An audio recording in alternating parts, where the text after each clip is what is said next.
Welcome, everyone. We might just give it a minute for our guests to arrive online. At the moment, online, we have all our in-person studios. So we have Melbourne, Sydney, Perth, and Brisbane.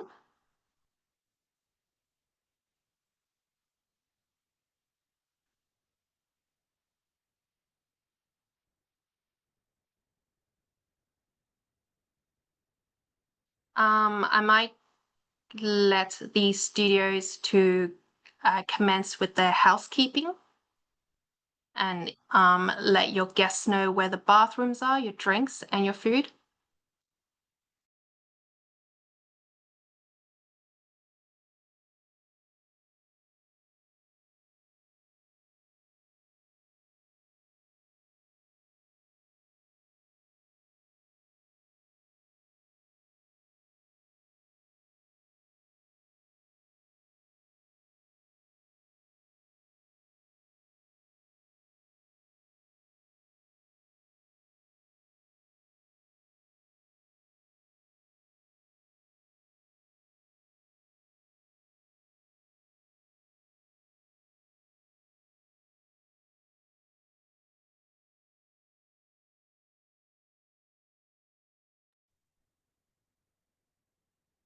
All right, I might start now.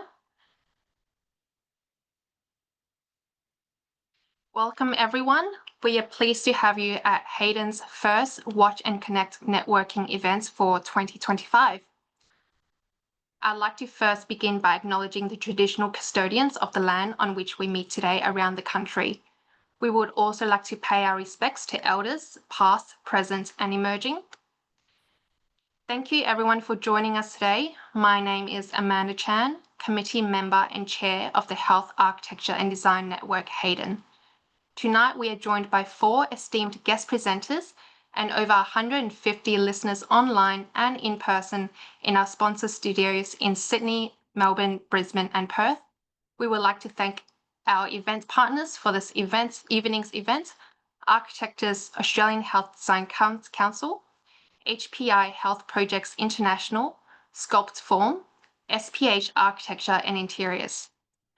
Before we start, I would like to share some housekeeping rules. Please note that this webinar is being recorded. So HADN, a subcommittee of the HDC, is about forming networks between upcoming leaders and thinkers in Australia's health design space. So if you're in the studio, please stick around at the end of the presentation to continue the discussion in an informal setting. This later networking session will not be recorded. The presentation and recording will be available on the website to HDC members at a later date after the event. On your screen is a QR code. Please use your phones now to scan this code to access the page for submitting your questions throughout tonight's presentation. Your questions will be answered by our presenters at the end of this presentation. So I'll give everyone a couple of seconds to pull out their phones and scan.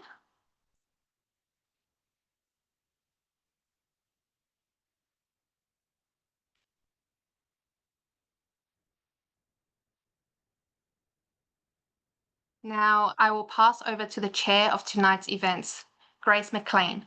Grace recently completed a Byera Hadley Travelling Scholarship awarded by New South Wales Architects Registration Board. Her research explored international approaches to humanising our approach to birth environment design. Thank you, Grace. Thanks, Amanda. And before I introduce tonight's speakers, I will also introduce tonight's topic. If we think about it, birth is one of the most universal acts of humanity, yet it's so deeply individual. Today in Australia, where around 300,000 births occur each year, the context of this discussion is far-reaching. As healthcare design continues to steer towards a more salutogenic approach, powerful calls from the World Health Organization and the New South Wales Birth Trauma Report make clear Now is the opportunity to place human experience at the centre of how we design for birth. But birth environment design is not a novel concept. In fact, Australian midwives play the role of designer daily, carefully crafting a space that harmonises clinical necessity with the emotional safety and comfort for women and their supporters. Further, decades of research continues to underscore the positive influence of humanised and women-centric design in shaping positive experiences, outcomes, and practice in birth. However, despite emerging research and modern practice, online imagery and readily available precedent for designers remain somewhat disconnected, placing the human experience at the periphery. We here as designers all appreciate the propelling power of precedent and its ability to inspire and to steer the discipline of architecture. My Baira Hadley scholarship, Birth Space Rebirth, was about bridging this gap between birth environment research and architectural application. The project builds on solid foundations of research surrounding birth environments and seeks to connect academic findings with practical applications in architectural designs worldwide. It draws from the insights and observations gained through 12 global exemplary case studies and discussions with diverse disciplines involved about how to humanise these spaces. As architects, we know that the atmosphere affects human physiological responses, and research tells us that labour is no exception. How do we craft these atmospheres? Research emphasises the benefits of home-like settings, but how do we go beyond the domestic character and apply the phenomenological qualities of home in hospital settings? Research stresses the importance of active and autonomous labour, but do we know the dimensions of birth and of labour, of women and her surrounding support team? Research tells us that it's a continuum of spaces that impacts the birth experience and outcome, but do we know the individual needs of these different touch points? Tonight's event speaks to these questions and many more, and this ever-growing momentum to humanise these spaces, to place people at the very centre of design. I think each of these speakers really bring a unique perspective to this discussion of humanised birth environments, and together their interdisciplinary insights work to bridge the gap from both ends between research and application.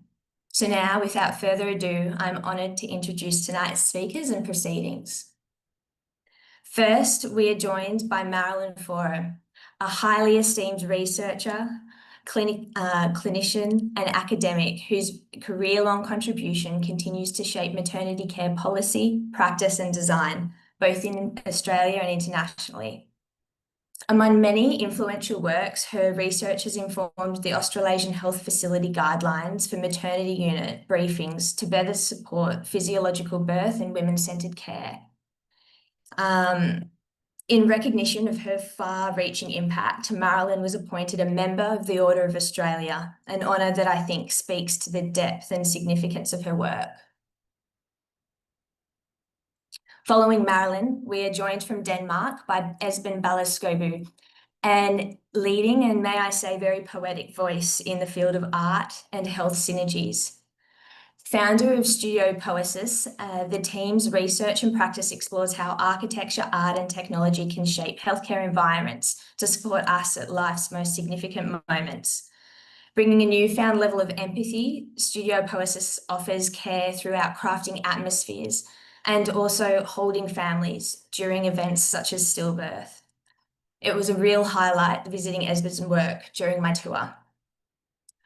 After Esben, we'll take a brief 1-minute break to stretch our legs, grab a drink before continuing, and then we'll hear from Associate Professor Liz Newman, a midwife, researcher, educator, and fellow of the Australian College of Midwives. For over 25 years, Liz's work has focused on advocating social justice in childbirth through ethics, technology, environments, and practice. Liz is also a core member of the Global Birth Environment Design Network, an international collective working to improve the design of birth environments and facilitating interdisciplinary knowledge exchange. Their findings will be shared at an exhibition in Toronto in October, and the work that this group are doing is really exciting, and I encourage everyone who's clearly interested tonight in this topic to look them up. And then to close out our speakers, we'll turn to Amanda Hendry, Project Director behind the Bentley Health Service Midwifery Birth Centre. This project has recently opened in WA and is WA's first public sector birth centre, and one I think that really exemplifies Human-centred approach to birth environment design. Amanda has developed a passion for public projects that foster community, specialising in healthcare, aged care and social housing. As Associate Director of SPH Architecture and Interiors, she leads the health team, championing the importance of architecture engaging with research and practice to create spaces that truly matter.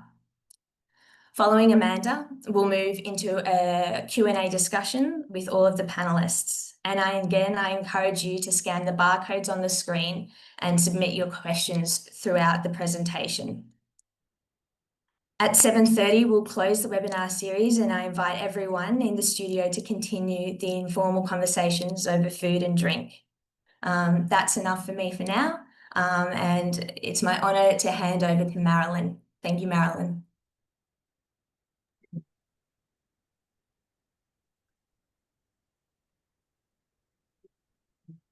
Grace, I think you've turned off my video and I can't turn it on again.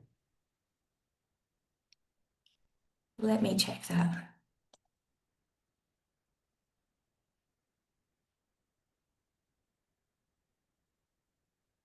Oh, nope, went off on.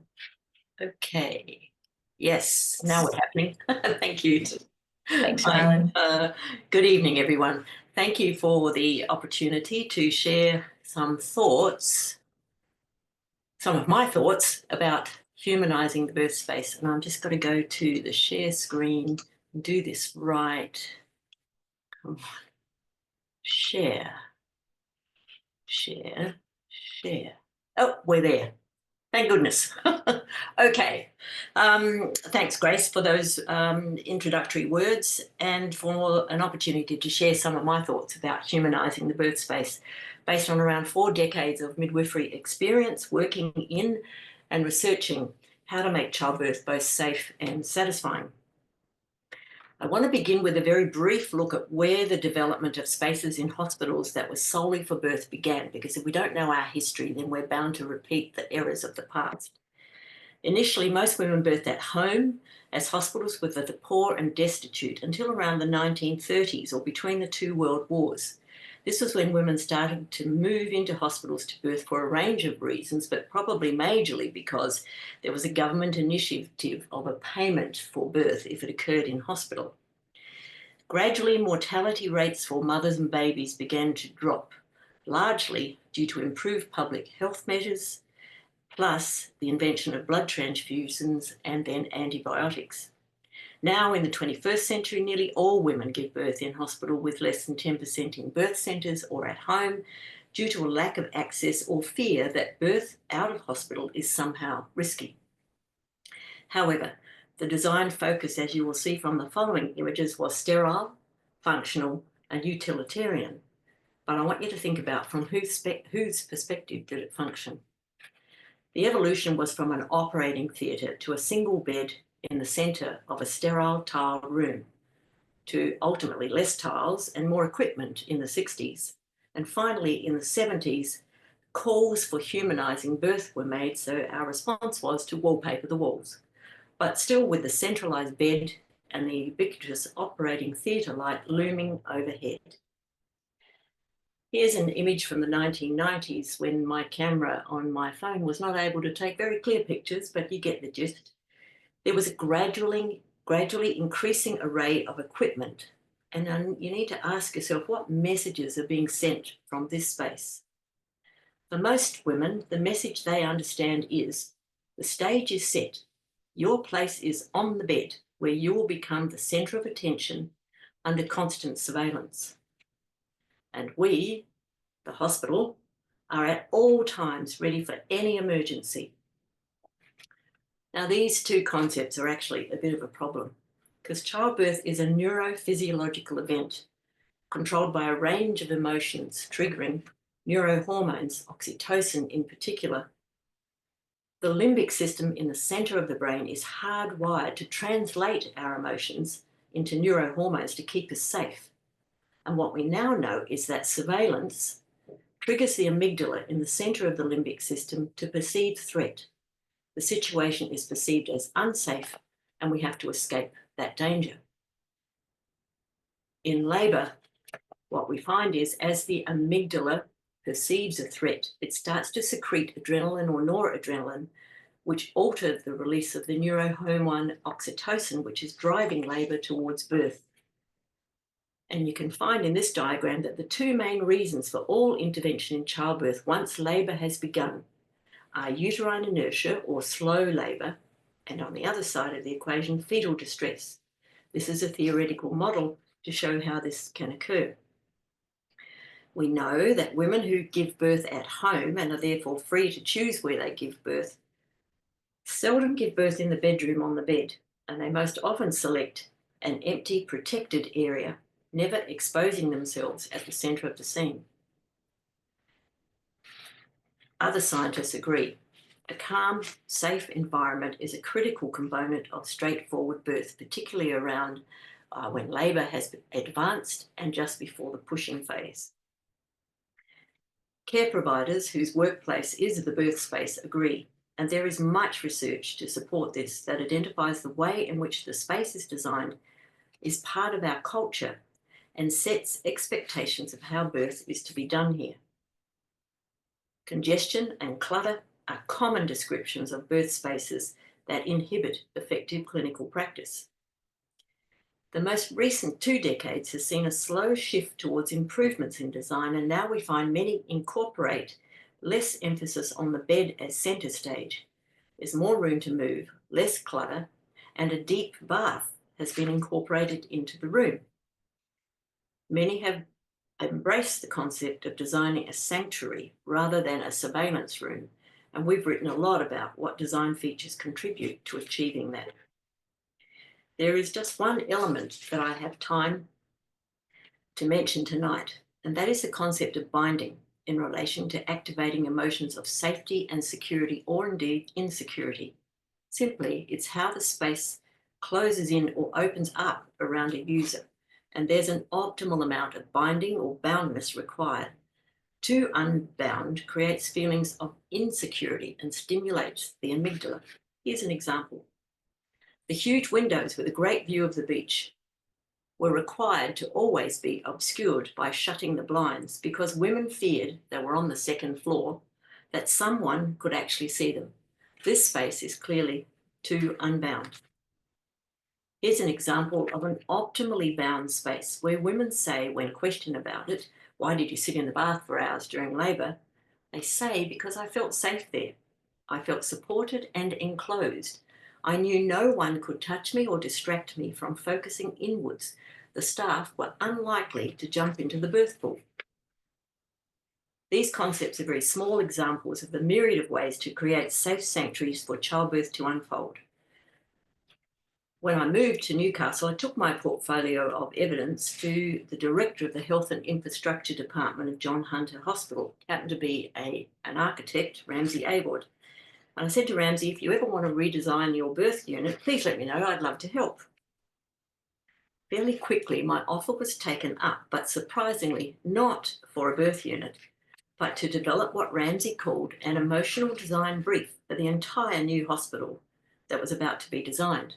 His reading of my portfolio of evidence demonstrated a focus on how people feel in spaces is paramount to many aspects of health. So he wanted the architects of the new hospital to be able to incorporate those ideas into the design. I'd never heard of an emotional design brief, but undaunted, set up a research project to discover what users of the John Hunter experienced in terms of emotions when encountering the current spaces of the hospital, and how they would like to feel in those spaces and what would help them feel that way. After 75 hours of interviews and a lot of analysis of a mountain of qualitative data, we distilled their understanding into these 4 domains, with a huge amount of very articulate supporting comments and ideas. Patients, their family and carers, and those whose workplace is the hospital, all wanted to have access to nature that they felt was calming and health-giving, and they suggested many, many ways to do that. They wanted to have their personal integrity and privacy respected, even when accommodated in shared rooms, and they wanted to have access to space without clutter. They wanted to feel safe and secure emotionally, spiritually, culturally, and physically. The architects were required to read the emotional design brief alongside the functional design brief at the outset of their planning, and are required to demonstrate how the emotional design brief is addressed in their design. Then I was asked to undertake the same development exercise when a small rural maternity unit received a major donation from local benefactors to rebuild their very outdated birth rooms. The same methodology was used to discover what the birthing families and staff felt about their current space and how they would like to feel. And you can see it was small, cramped, cluttered. They were all easily able to identify key issues triggering emotions of feeling safe or unsafe and threatened in their space, and just as articulate about what to do to make it feel more emotionally calming, safe, and secure, such as we want multiple spaces that you can use, not just here's the bed, just openness. Yeah, maybe a bath.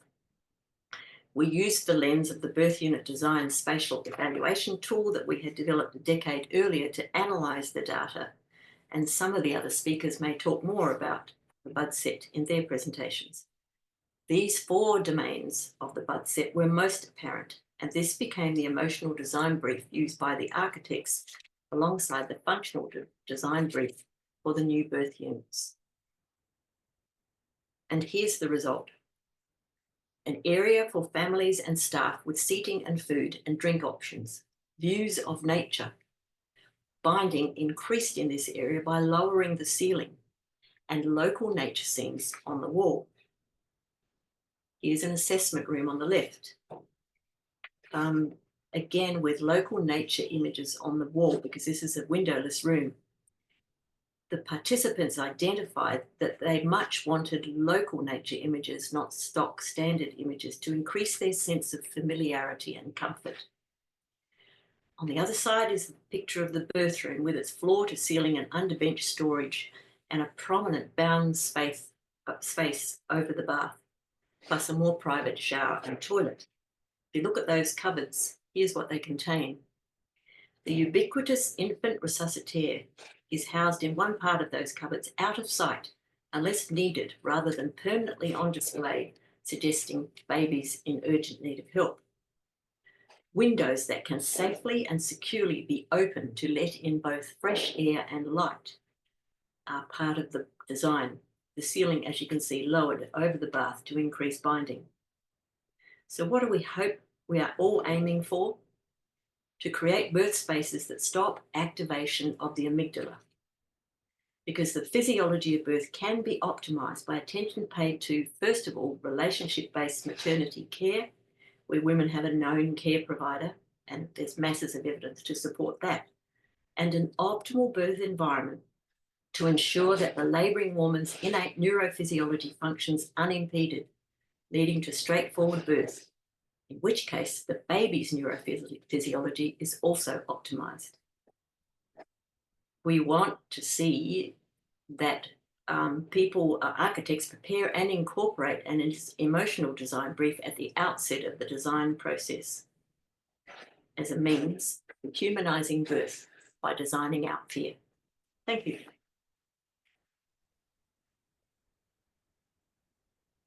Thank you so much, Marilyn. I think your introduction is really valuable in this space about the physiology of birth, and if there's one of many things to take away, it's about that binding and bound space as well.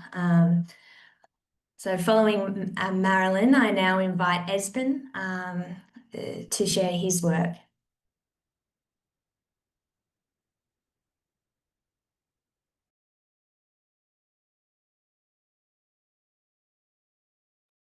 Sorry, Esben, you're just on mute. There you go. Does it come through? Yes, yeah. Yeah, All good. perfect. Hi, I'm also very happy to be here and share the thoughts with you. I'm a long way from you at the moment, on the other side of the globe. But anyway, I see the topics quite they align quite well. My name is Esben Baller Skorbo. I'm trained architect, and then I have a PhD on top of that in responsive environments.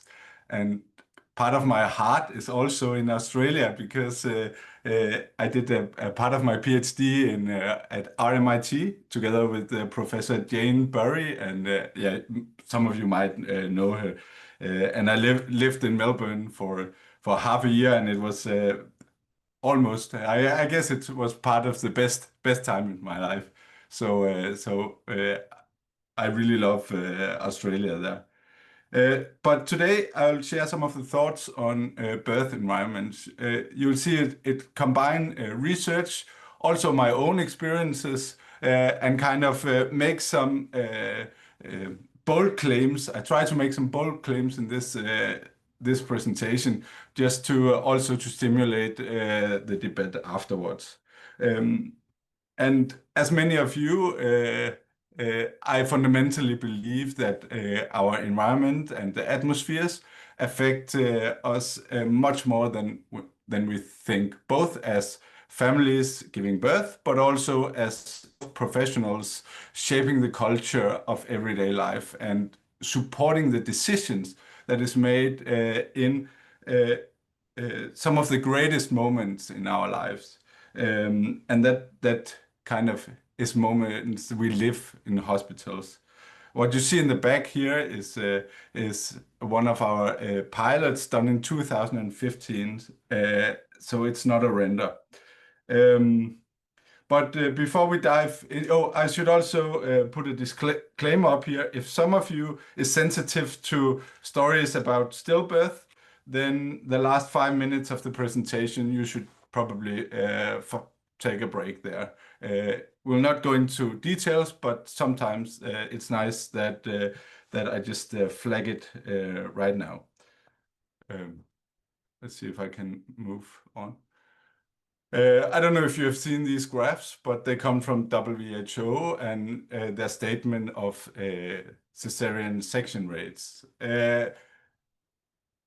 These show a tendency from 1990, where we have almost doubled, and in Australia you have doubled the amount of cesarean sections since 1990. And you see it's a trend that goes worldwide, or in Europe we share your trajectory.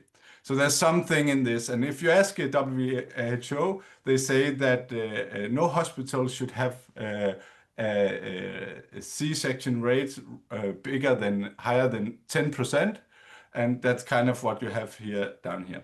There's two different types of C-sections. I would say there is an acute, where you have to do it. It's an emergency, and of course that's the main task for the hospital, also to save lives there. But it should not be bigger than 10% according to WHO. And then there is the rest, which is electives. So these are situations where the women and the family decide that this would be better with a C-section. And it could be like reasons for insecurity, fear. It could also be a trend that happens in society, that we would favor an operation rather than a natural birth, even though it's proven to be more healthy both for the woman and also for the child to do the natural birth. So the cases I will present is down under 20% in C-section rate. So if you just copy what they do, then you halven your sexual rate in Australia. So that's of course a bold statement, but it's yeah, okay. So in Germany, they asked why is the numbers getting out of hand? Some places in Germany you have sexual rates on up to 50%. So half of the people there is a planned the birth is planned operations and cuts. And number one reason is the fear of natural birth by the pregnant woman. And one could ask, why is that fear? And the presentation before kind of highlighted some of the reasons. As an architect, we can definitely address this. Staff shortage and organizational and time savings must be someone else fixing those problems. So in a way, this is Olivia. She's 10 minutes old, and giving birth was I guess, one of the most important moments in my life, completely changing. I remember every minute, like driving to the hospital. There was 5 rainbows in this morning mist, and my wife delivering a performance that was out of this world, and I was so proud of her. I also like. I remember the smells. I remember the plastic coffee cup, and like everything is so important at that moment because it is a life-changing moment, and in a way I will remember it until the day I die. In history we have kind of had rituals and songs and poems, totems. We kind of also in your Aboriginal cultures has a long, like in the Christian cultures, any culture mark this historical with a lot of rituals. And in a way, we also use these rituals to navigate our lives and to pay respect to this particular memory that is, I guess, one of the greatest of our lives. This is one of the rooms, and these are the backdrops or the scenes where these great moments happens every day. And of course, they support the clinical aspects, but you also see how they're almost like brutal in the amount of technical equipment, and these are like new environments created under the promise of a healing hospital with a lot of daylight and yeah, you see the white glaze tiling on the walls. There is a bathtub, but I mean, just next to it is like laminated. Like it doesn't look professional, if you ask me. But can you kind of imagine a space where you could make people feel more safe? Going back to architectural theory, I just love this German philosopher Gernot Böhme. You might know him and his aesthetic theories on the description of the atmosphere. Like the atmosphere in the space being this invisible cloud that hang in the space, affecting our moods and really it's radiated not from the walls alone, but by the objects, the sounds, even the tone of voice that you use, the social protocols in this. So in a way, how can you treat the atmosphere as a whole? Working together with artists, architects, musicians, nature photographers in this case, to kind of take what you know from the local neighborhoods, the sounds of the birds you know, the music that you know, to kind of the furnitures you know, to make something you recognize and you feel home and safe and secure. And at the same time, it should be a place where you can deliver on the clinical issues. So Marilyn, you are also part of the research. So this was a setup we did in 2015 as a pilot, and we were really interested in figuring out how the physical birth environment kind of affected the birth, and the midwives and surgeons were really interested in seeing how if we could prove that by making these environments, we could once and for all kind of document that that we could lower the amount of oxytocin or improve the amount of oxytocin so that we didn't need to use stimulated with pharmacological pain reliefs and also ultimately lower the amount of sections. But we could not do that. But we found a lot of other things. We found that we could empower the father and much more in these spaces. So he could support the woman. So it's like a second order. And that would make the woman more calm and safe by knowing that the father is closer, and that would kind of, and you can read about that in the literature that we did some research on that, and you can search up on that afterwards. This is Siv, my wife. So we first did a normal birth in a regular birth room, and then we designed this birth room, and then we of course had to try it. So we had to get another child. So Isabella came. So here she's making Isabella, giving birth to Isabella. So as a father, there's also a much more welcoming space. It's an immersive, it's an extraordinary experience, and it's kind of worthy for this significance experience. The sounds in the space is really important, that you can put your own music on, but also just how that you're not playing Enya in 10 minutes or in 10 hours. We had this standardized sound setups at the first one. And it kind of also, it has reshaped the way I see the whole healthcare system afterwards, where I have much more respect for it now. My conclusion as a designer, this immersive digital carpet, you have like the experience in here is not better than the content played here. So these are videos. Afterwards, we were contacted to if we could make 4 new rooms in the northern part of Denmark, and we developed this method, which is also described in a journal paper, Crafting Atmospheres for Healthcare Design.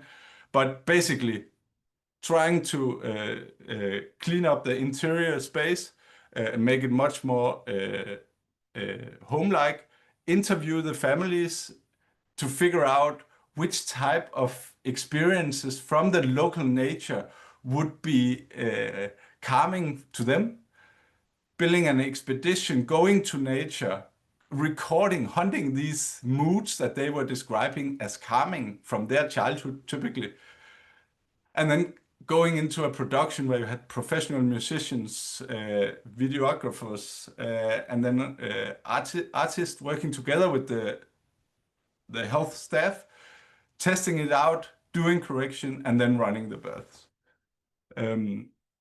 We have found 3 different types of moods here. The poetic one that kind of runs the circadian rhythms, support that. So in the night, when you come to the space, the light and the sounds and the projections is from the night. And in the day, if you come in the day, you meet the patients in that set of mood. The forces of nature, like when you go into a pushing phase where you need much more velocity and strength, then we build up some moods from the ocean that is close to, and then of course just local calmness, like describing what they found. And these are the second version of this setup, and there's research being done at the moment. So and they found some really interesting things on interviews with the families. Soften the clinical. I'll not go into each of them because of time, but this type of approach kind of soften the clinical and remove the fear from the couples. It's also together with talks prepare, like if there is families that has anxiety for birth, then they come to the space before and see it together with the surgeon, and they kind of go through the birth in the space, and it's they would go through a normal birth, half of the one who planned it. Okay, so an emotional landscape. My time is running, so I'll just hop to the next one. This is a staff. They found that the transformation of the physical environment from the traditional to multisensory birth rooms has led to a cultural transformation that is perceived to support the midwife's professionalism and their working environment. The interviews suggested that the audiovisual content from the local surroundings played an important role in how the midwives establish a connection with the couples.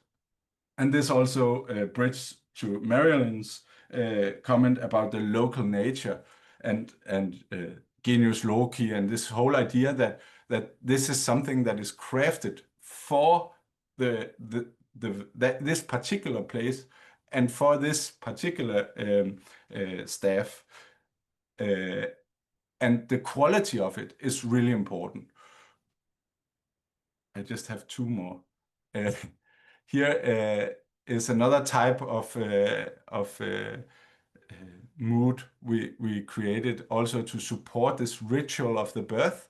So it's when the child is born, then there is a secret button, and then the midwives come in with a piece of bread and a flag, and then all the flags in the local community, they raise the Danish flags to celebrate the new life. And there's a special music that is on the piano in the background, and everything is like really poetic. They really love it, and it brings a lot of tears. This is Anne Fosgaard in Herning, the one who did the first pilot project, and she afterwards got commissioned to do 8 on the new hospital, and this artwork was done for her. Last, on the left you see a room 12 in Aalborg. It's a birth unit for families with stillborn children, and on the right you see the same room, and it does the same job. But when you talk about humanizing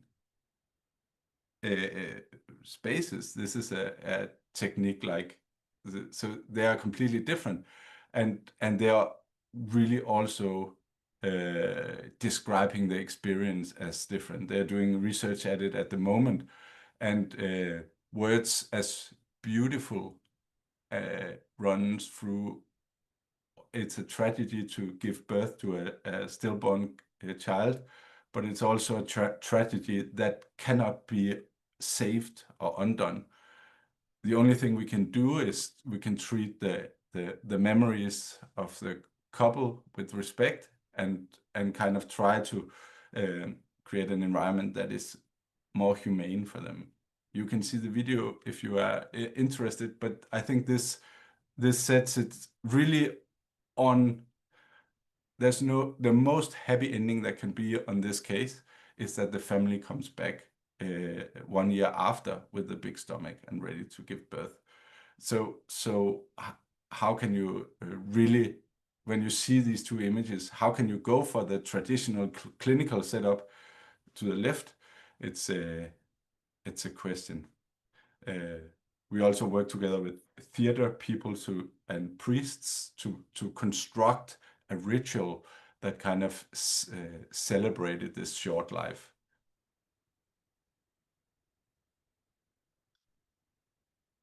So this is what I think you can do. in Australia. You can change the trajectory by humanizing the health environment, and you can actually halve it.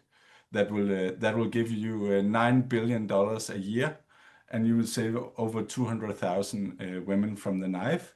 And then you're only doing as they do in Gødstrup or Hjørring. You might do it even better. Of course, this is not just about the environment, it's about the health culture. But the environment seriously affect the culture and shape that. It is not the presence of a thing, but rather the absence of it that becomes a cause and impulse for creative motivation.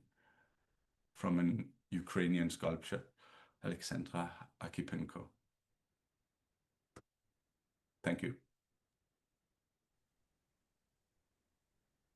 Thank you, Esben, as always. And I think visiting your projects, I felt that, and the pictures almost don't do it justice of how amazing and how special those spaces are. I think what speaks volumes sometimes is the doctors would come into those spaces during their breaks to write up notes, because that's how calm and beautiful those spaces are as well. So thank you for sharing that. Following Esben, we're just going to set Liz up and have a 1-minute break if anyone needs to stretch their legs or get a drink.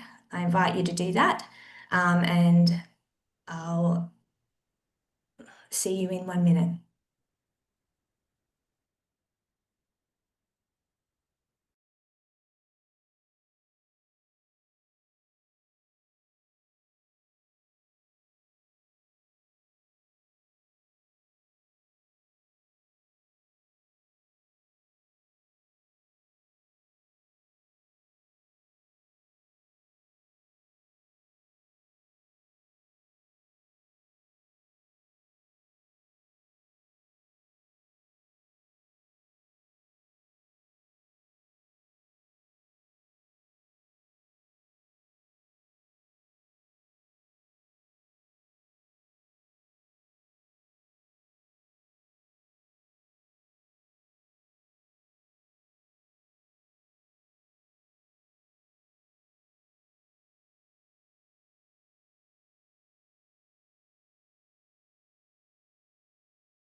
Hi, everyone. If we can take our seats again.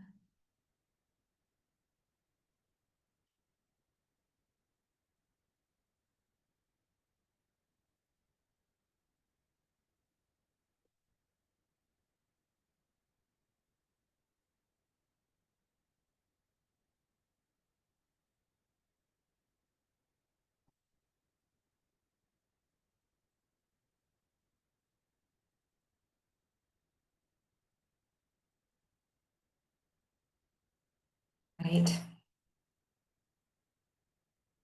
And now, as we take our seats, I would like to introduce Liz Newham, Associate Professor at Flinders University, and also leader in the Global Birth Environment Design Network. Thank you, everyone. Thanks, Grace. Thanks, Liz. I think that's all working. Yeah, so I also would like to say thanks very much for the invitation to come and speak. And I'm speaking to you from the beautiful lands of the Kaurna people, and pay my respects also to elders past and present and the continuing connection to country. So I am going to whiz through quite a few slides. You could say perhaps too many, but that's how I do it, really. So I'm going to talk a bit about place of birth and the birth crisis. And a lot of this does overlap with what Marilyn and Esben have been talking about, but maybe we take a slightly different approach. Again, talk about why this might be happening, and I'll delve a bit more into the birth physiology. Then I'm going to introduce the idea of humanizing birth a bit more, and then talk about birth environment, all very quickly, so don't worry. So I just want you to know, I suppose, that 97% of women give birth in hospitals in Australia. So that's quite significant from the point of view of everything that we're talking about. The other thing I want you to know is that the most recent Australian statistics we have, 49% of women had a vaginal birth. So we have just dropped below 50% vaginal birth rate in Australia. To me, that's a crisis, and it's about 38% for first-time mothers. We also, what we know is with this increasing intervention, we have had a fairly static mortality ratio. So as has been mentioned, I think, you know, we've had this increased intervention. The mortality ratios stayed pretty static in Australia. It is higher in Indigenous women because of the effects of colonisation and systemic racism and all of the stuff that goes with that. And that is being addressed by Birthing on Country in Australia. And we have a lot to learn from our Indigenous colleagues and birthing women about connection to place. So I guess what I'm trying to say here is that all of this intervention isn't decreasing our mortality rates, or in fact, the infant mortality rates really either. Suicide is a leading cause of maternal death in Australia and other high-income countries, and the UK and the US are seeing a mortality rate increase, which is quite significant for countries that have you know, pretty good healthcare systems. So that's the picture. And as Marilyn said, hospital birth coincided with medicalisation. There were various reasons for moving birth into hospitals, and supporting women and birthing people's physiology was not one of them. We know that when birth moved into hospital initially, that they had actually quite high mortality rates, and that was for several reasons. But one was not realising the effects of aseptic technique, and people weren't washing their hands and so on. You know, this is a couple of hundred years ago now. So we know that the move to hospital was really not about birth. That's the main thing I want you to take from that. Problems with the hospital environment, as Marilyn touched on, there's this visual journey to the place. What do you have to do to get there? You walk through the car park, you might walk through an emergency department, you might have to sign your name off, there might be someone, you know, screaming in the corner for a different reason. You get into the labour ward, or whatever they might call it now, birthing suite. There's beds in the centre, there's a lack of privacy, birth culture comes into it, bright lights, clocks. Often you weren't allowed to eat or drink in a labour room, and disrespectful care kind of comes with that environment. So, yep, birth isn't really in a good place at the moment, and we've got some ideas about how to fix it. This is just in case you're thinking that this is not the case in Australia in terms of all of those negative experiences. This was a recent study done in Australia, and, you know, people are experiencing bullying, coercion, disrespect, non-consented care. And these, I guess, you know, are just some ways of thinking about how environments affect the practices. And Marilyn has touched on that in terms of the bounded environment. One reason that people do use the bath is because that it's private, they can't be got at. So again, I'm going to touch on the hormones of labour because really important. Oxytocin is a hormone of love, essentially. It's been termed by one well-known obstetrician, French obstetrician. It stimulates contractions. It also brings feelings of calm and connection. It also feeds into this positive feedback loop that help the release of beta endorphins, pain relief, pleasure. We know that giving birth can induce euphoria and joy. And these are the things that we haven't kept with us as we've moved birth into the hospital system, and all of those pictures you've seen of those horrible rooms, we haven't kept hold of the fact that that this is a physiological joyful event. We think of it as a fear and pain kind of event in our general consciousness. What do we know about labour pain? We know that in many, many cases, and there's more and more research now about this, that even pain itself is seen in positive terms when it is supported properly and when there's nothing else going wrong. We know that it helps this hormonal feedback loop. We know that it creates connection, and we know that pain relief needs may be about fear, loss of control, lack of support, not necessarily about the pain itself. And more recently, this hormonal kind of soup that the brain swims in during birth has been described as an evolutionary adaptation. So actually this zone, and if any of you have given birth or seen anyone give birth, there is a kind of state that you'll see birthing women and people in, and all of these things contribute to that state, or may be found. So the disorientation, inward focus, often it's quite an amazing thing to witness. And actually what this particular author is saying is that interrupting this not only is bad for labour, and that's why we've got all these increasing interventions, but it may actually contribute to poor mental health because it's it's an evolutionary adaptation.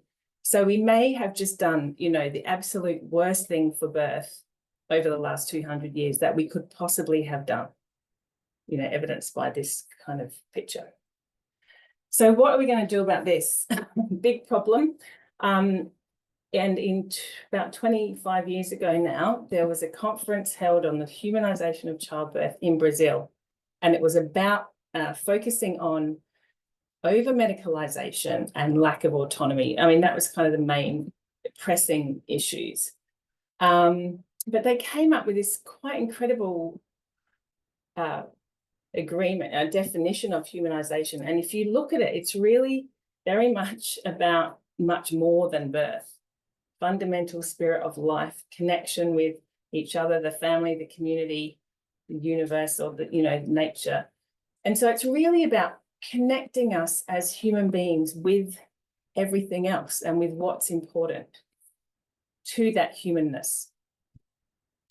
And then I've done a bit of work with Leslie Page, who's a professor of midwifery in the UK, and we've written a few papers and things on what we think this might look like. This is just a table to kind of orientate you, I suppose, but environment is a big part of humanising birth.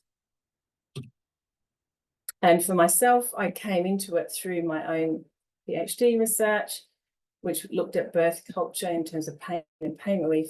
But really what I found was an absolute link between environment and culture and back again.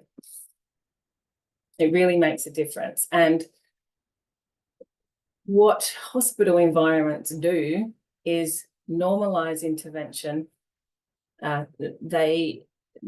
Physiology is deemed as kind of unpredictable or risky. And then there's this throughput, which means more intervention is added onto the top. So that is a problem. One of the things we need to do in order to humanise birth is to question the appropriateness of large institutions for childbirth. When they went into large institutions, there was no evidence. Bianca Lepori was an Italian architect who started looking at this first off, and Marilyn worked with her, looking at the humanisation of hospital birth environment. So it's pretty recent. This is just a lovely quote from her about being looked at sideways because she was looking at birth environments by her fellow architects. And I've heard other people in other fields look at this. Why hasn't it happened sooner? Because in kind of male-dominated fields or whatever, birth has not been seen as important. Of course, we know it is very important. this is some of Bianca's work, just looking at the space and they're kind of reinventing the birth space and how it's used and imagined.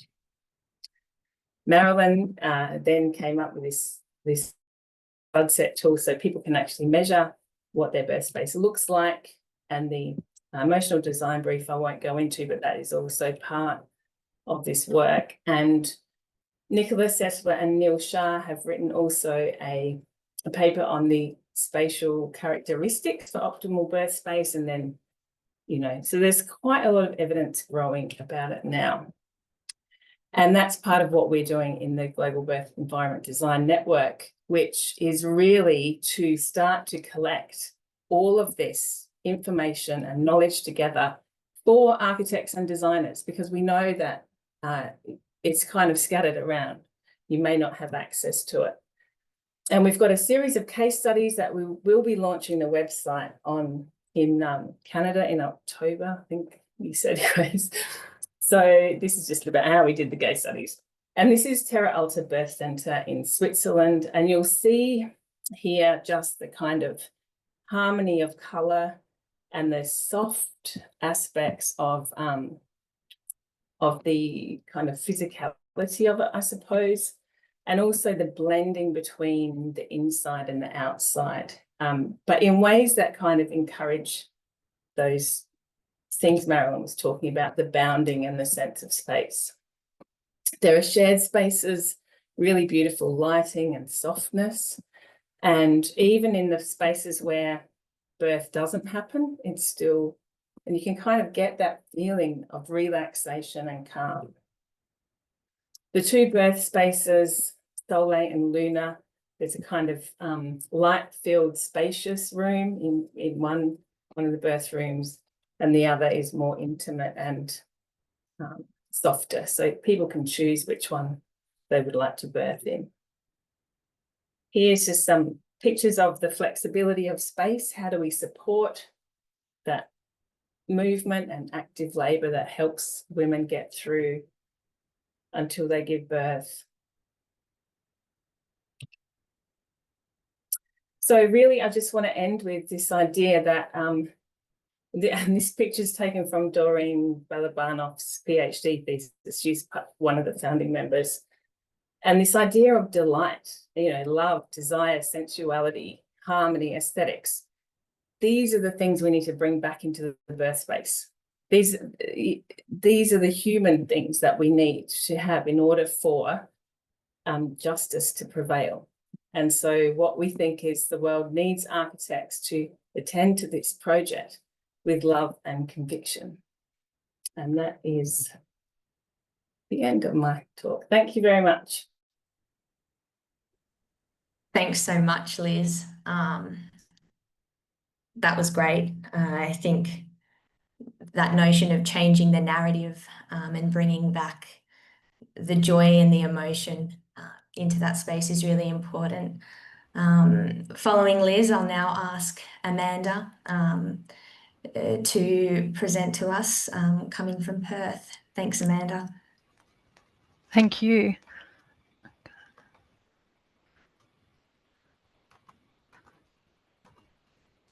Okay. So good afternoon, my name is Amanda, and as the project lead, I'll be presenting our Bentley Midwifery Birth Centre as a case study. We were referred to Marilyn Farrow's research, so there's a lot of continuing themes that run through this presentation. But firstly, I'd like to acknowledge the traditional custodians of the land that we work on at SPH, and also where this project is situated, the land of the Whadjuk Noongar people, and acknowledge and recognise their continuing connection to land, waters, community, and pay our respects to elders past and present. For those not familiar with WA, Bentley is a suburb in the Perth metropolitan region, close to the Canning River, which you can see running down on that top location plan, which is a major tributary of the Swan River, the Derbarl Yerrigan in Noongar, and that's the river system you can see running diagonally from top to bottom.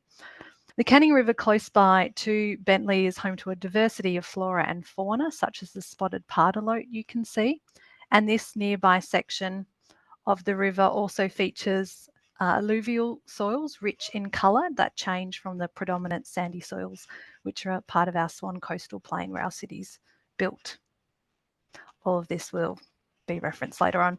Our existing site, as background, Bentley Health Service is a 199-bed specialist hospital, which had closed their maternity unit in 2020 with the arrival of COVID.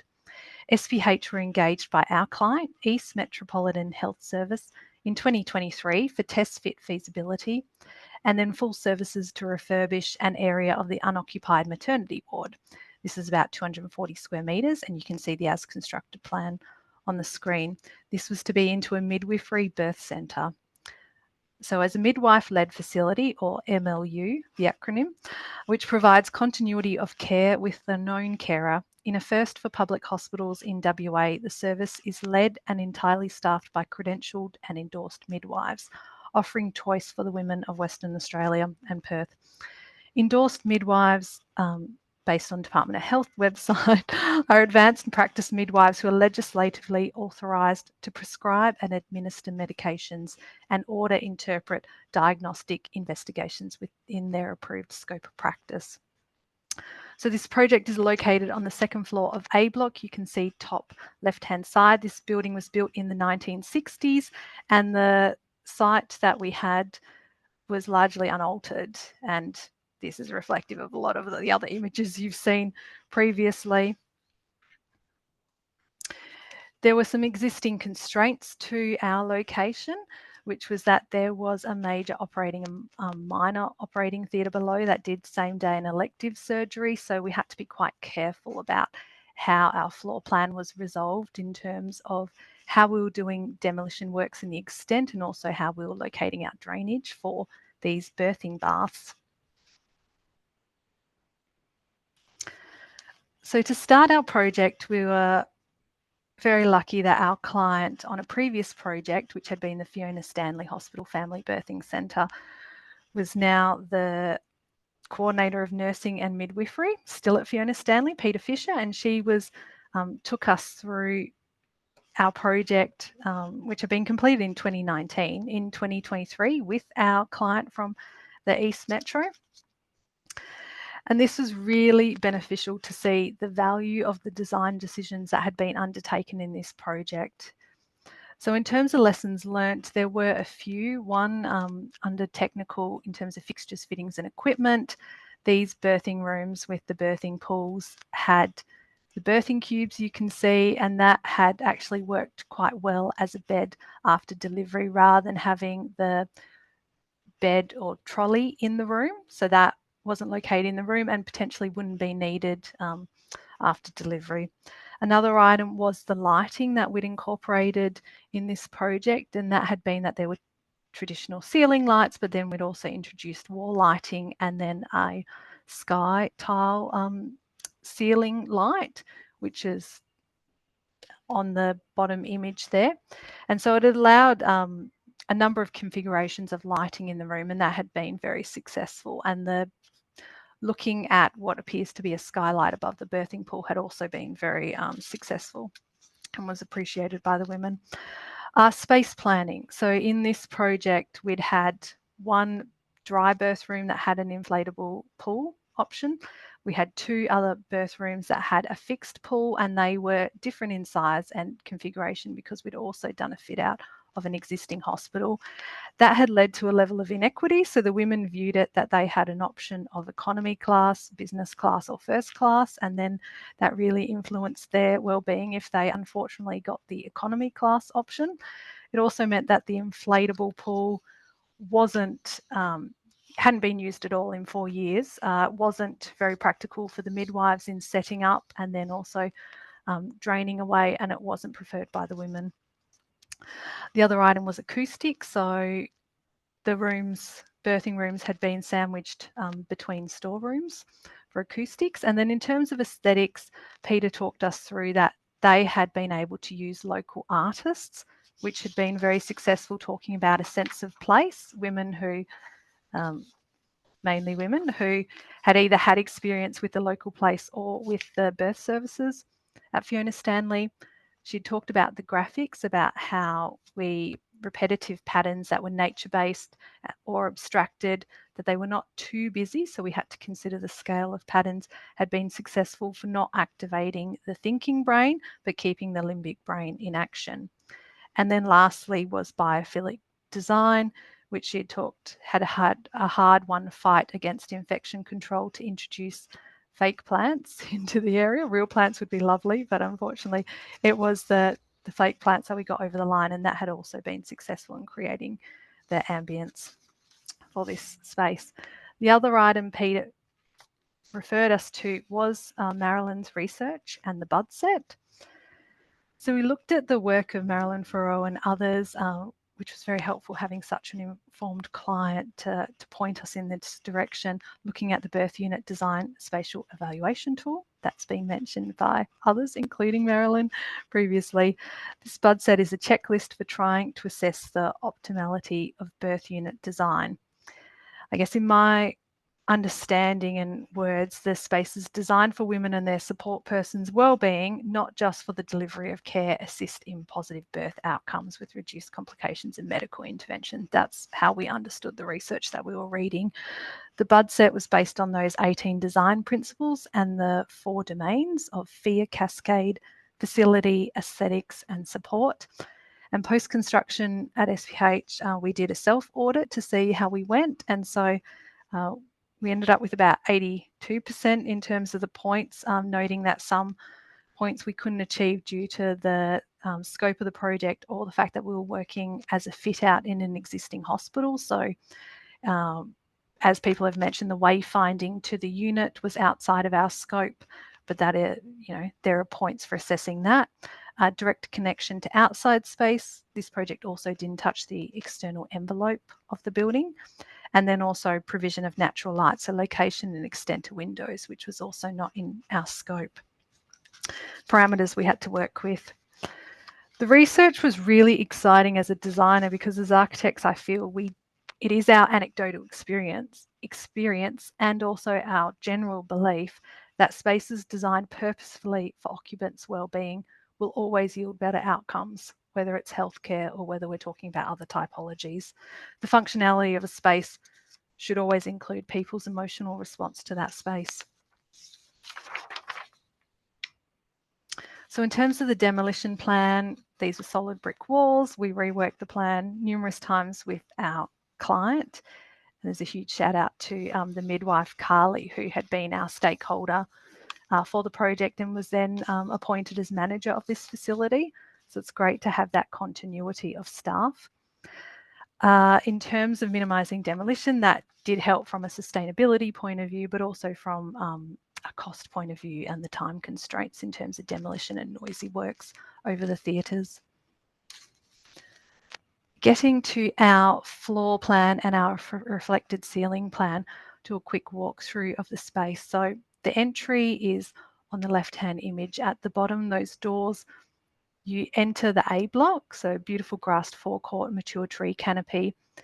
You enter the existing reception of A block, the main entry. There's lifts. You've got the lift to level 2, and then the corridor, short distance away from the lift lobby, is the entrance of this midwifery birthing centre.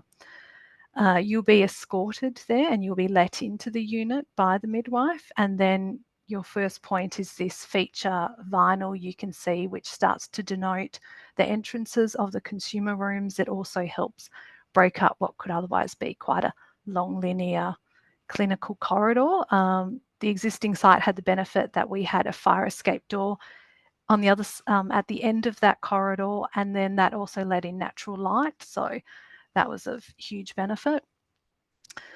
In terms of the floor plan, we've got the 2 birth suites located diagonally as far away from each other as possible, and then sandwiched between are our support spaces. So it means that then they can be of somewhat equal distance to the birth suites, being our equipment store, to the general store and patient support space cleaners, our medication store, dirty utility, and then also our refreshments bay.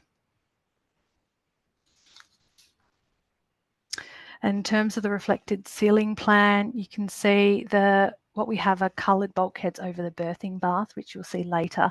Plus, we'd also used a feature colour in the en-suites, and that was really to denote the spaces and help actually create those bound spaces.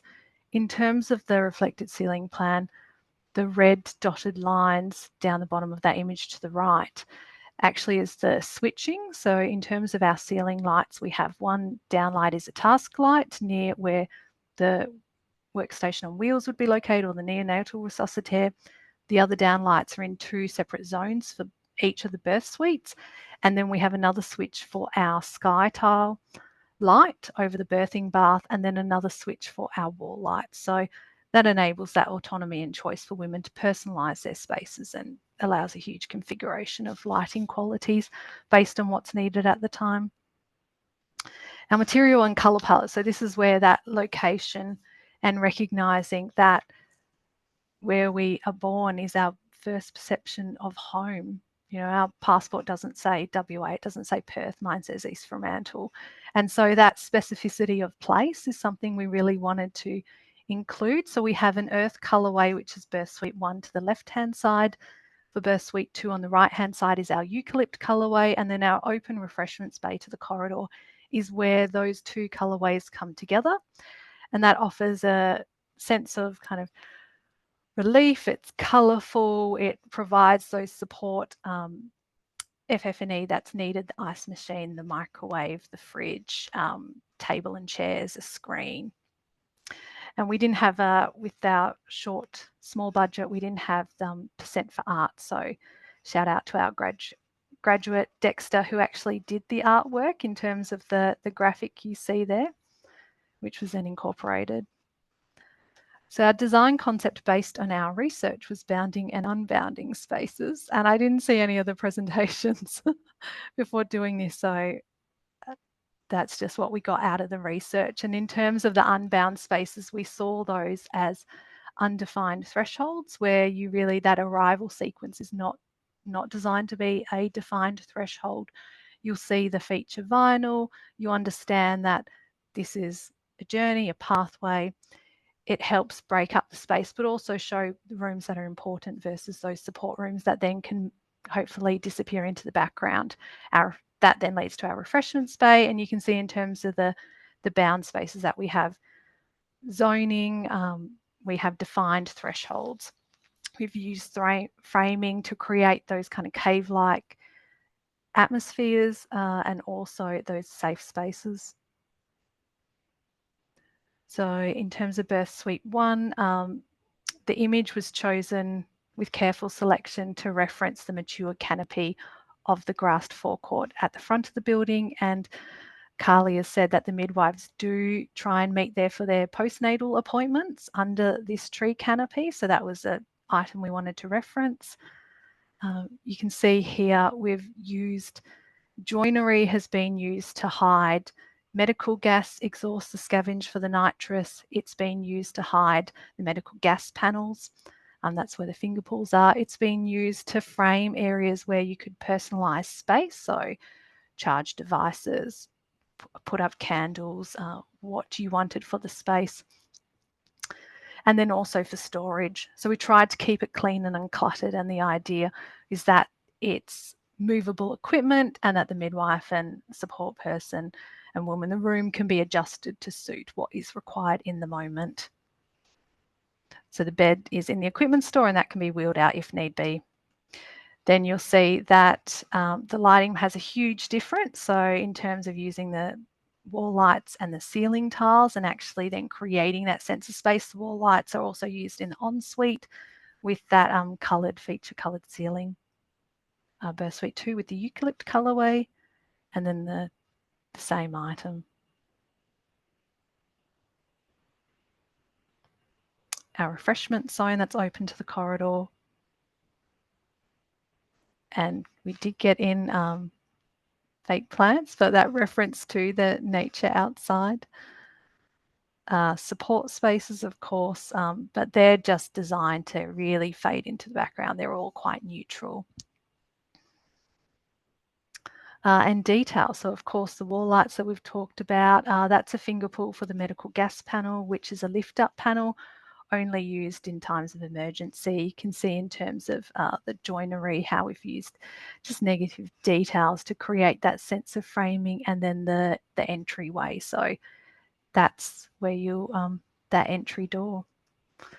And client testimonial now references. So Carly wrote quite a wonderful statement. We couldn't say it better, that the space beautifully reflects what they were trying to achieve with their model of care. The home-like environment mirrors their goal of women-centred care, while the meticulous attention to detail supports the midwives to work effectively within the space.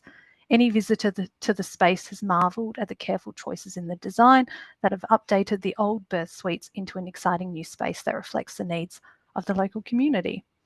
Thank you. Thanks, Amanda.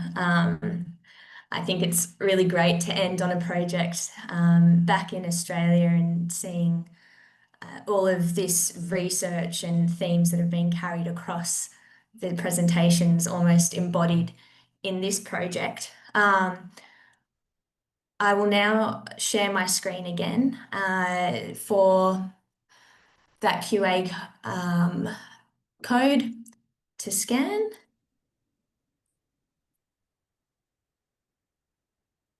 And while that's happening, I might start on one of the questions that we've gotten tonight and open it up to the panel. So Esben, your design promoting culture of care and respect versus the financial advantage of reducing an intervention. And then Marilyn and Liz, your research as well. In your experience, which factors, is it qualitative or quantitative, or is it a mix of both that has been most successful in achieving and driving change in this space? Big Is it a question. question for me, Grace? Yes, Esben, go ahead, please. Yeah, okay, I can try. Actually, I didn't know much about hospitals before we had to give birth to Olivia. And they did a big randomized study in order to try to talk the quantitative language, like documenting that we could lower the amount of medicine and lower the amount of surgeries and cost, really. And of course, secondary, interested in how the environment would change the relationship with like staff, families, and improve the experience. And I think that what I have learned from all these years,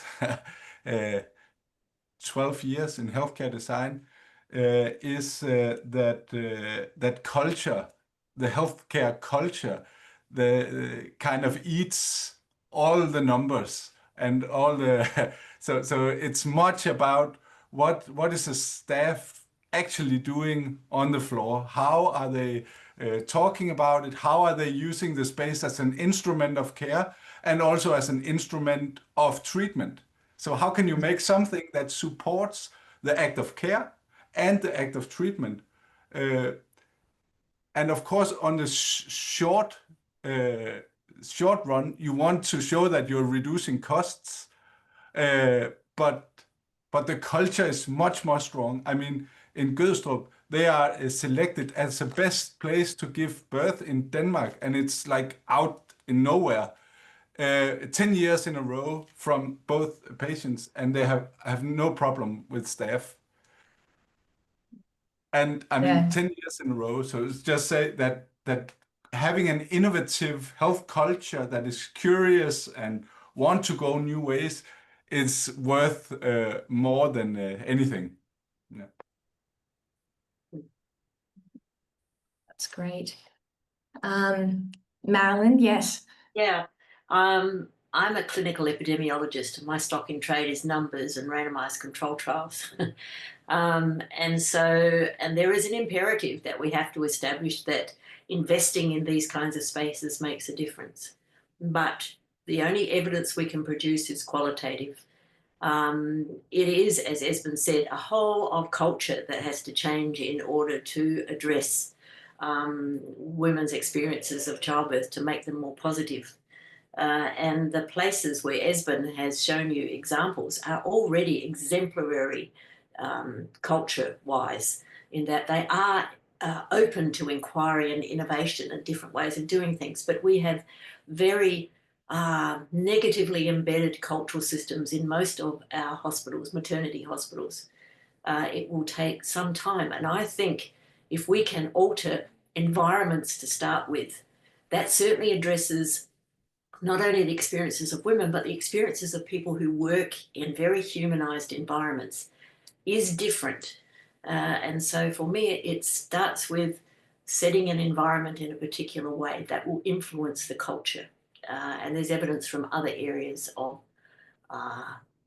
not just health research, but research generally around how the environment impacts our own neurophysiology and helps us to feel better.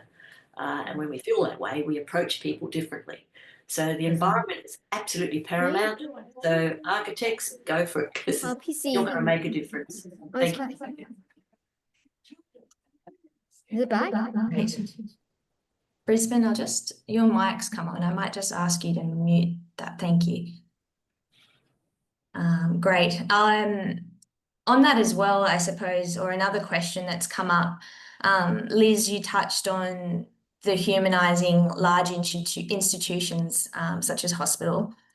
How does research suggest about patient wellbeing in midwifery-led units and birth centres, Amanda, as well? As it speaks to you compared to hospital-based births, and how can this midwifery-led unit guide hospital design? Well, I think for a start, what we know about small midwifery units is that the midwives can own the space more as well. So often there's more a kind of investment. And as Marilyn was saying, how the clinicians are feeling in the environment also affects the care that they're able to give. And I think, this idea of connection, of meaning making, which is why we can only measure things really qualitatively, because that's how we understand the human experience, is part of that. So, I mean, from my point of view, I think large institutions have a kind of industrial model. It's nearly like the factory model, and we think about it in terms of the Industrial Revolution, the rise of capitalist economy, the way that we think more is better. And the hospital system kind of grew up in all of that. And so there's a mechanization that comes from having these massive institutions full of people. You do kind of have to at the factory line, what's it called? What I mean, the production line of getting them in, getting them done, getting them out. Yes. And that's why we have such big rates of induction and augmentation of labour, which then also leads to these issues of higher caesarean sections and so on. So I just think the smaller, more connected, more community orientated centres are going to be better in addressing all of that. Amanda, I totally agree with this. Yeah, so I was just going to say, it's nice to start with the environment and hope the culture will change, but the environment is a result of the culture. I mean, every project does extensive stakeholder consultation, and if the culture's not right, or the stakeholders don't really want to change or don't see any issue in how they're doing that delivery of care, we were really lucky that we had really emotionally involved clients and the midwives, because it was midwifery led. They were that kind of strong voice in our stakeholder consultation. They did consultation from a project management side with the anaesthetist and other people, and he just had to sign off the medical gases because there's no epidurals in these facilities. But those other people had that kind of prioritized voice. That was, the midwives could help kind of manage that, and so it meant that we were getting back that kind of feedback, and it's a pleasure then to turn that into a design concept. It makes that very easy because everyone's on the same page and we're all going for the same items. So I think that there is if the culture's not correct, that's going to impact. We can only push so far when stakeholders will tell us what the space needs and how they use the space. And if that doesn't have women's best interests at heart, that's very hard for us to push against that as designers. Following on from that, and I think talking about the midwives in this space and the supporters in this space, and culture not just being about the woman, but coming from her greater support network.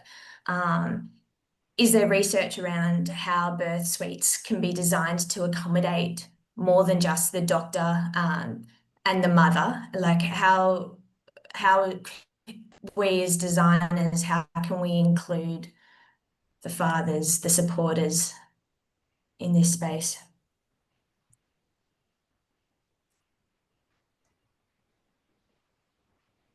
We simply ask them. Yeah. We, in our projects around developing emotional design briefs, we now use that concept for any new or rebuild facility design in the whole of the Hunter New England Health District, which is huge. So a mental health unit, an emergency department, we interview all users of whatever the space is, not simply the staff of the hospital, but community people, a critically important part of the voice that you need to hear. And people, you have to be careful that we don't assume they're not going to know. They do. If you're a sophisticated interviewer, you can invite people to explain things through how do they feel in spaces, and how does that kind of thing help you feel.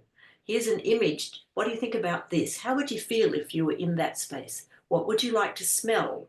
What would you like to see or hear?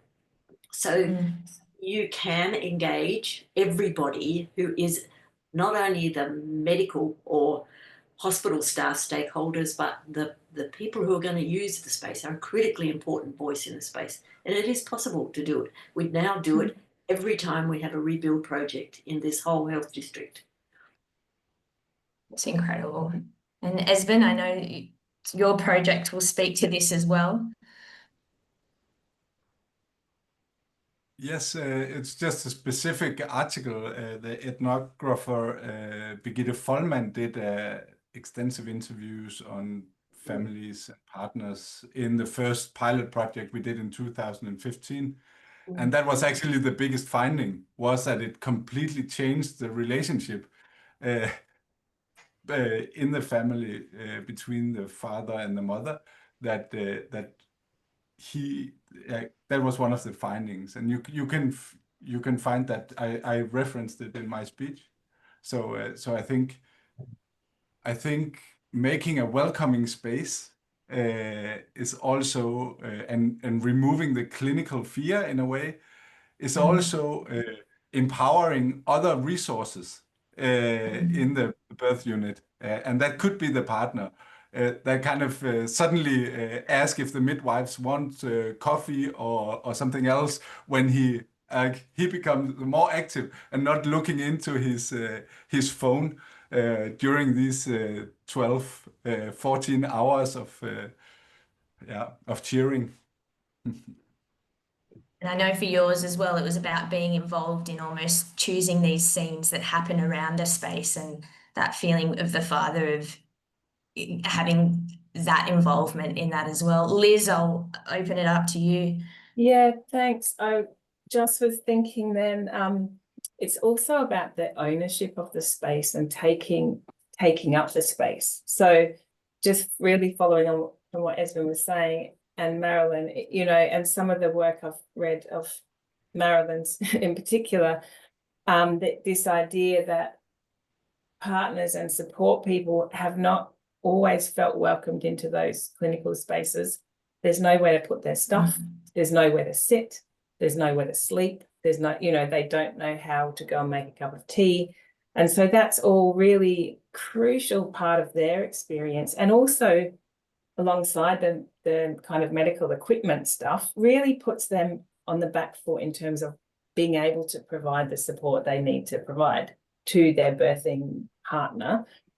And really, we see it also very clearly in the home birth research that when midwives are stepping into the birthing family's space, it's a completely different relationship. You know, they make the tea for the midwife, and the midwives have to ask permission.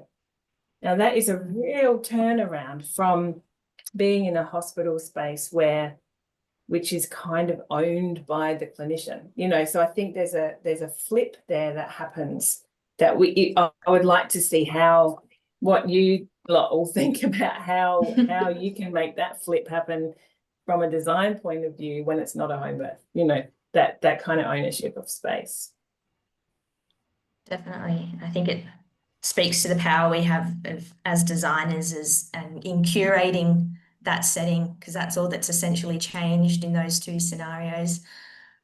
Esben, Marilyn, Liz, and Amanda, I can't thank you all enough. I think the fact that I've got 30 questions to read through and we've got 150 people here tonight, I think that really speaks volumes about both the topic and about your level of expertise and insight. So I really thank you for that. It's been a real honor to have you here tonight and to bring these unique experiences and perspectives. And I think it really comes down to, again, placing the women, the staff, the supporters, the people at the centre of design. So I will close tonight's formal talk and proceedings to allow our studios to continue to network. But again, thank you. And I encourage everyone to continue to look up this research, reach out. And it's been really great speaking with everyone. Thank you. Thank you. Good night. Thanks. Good night. Great.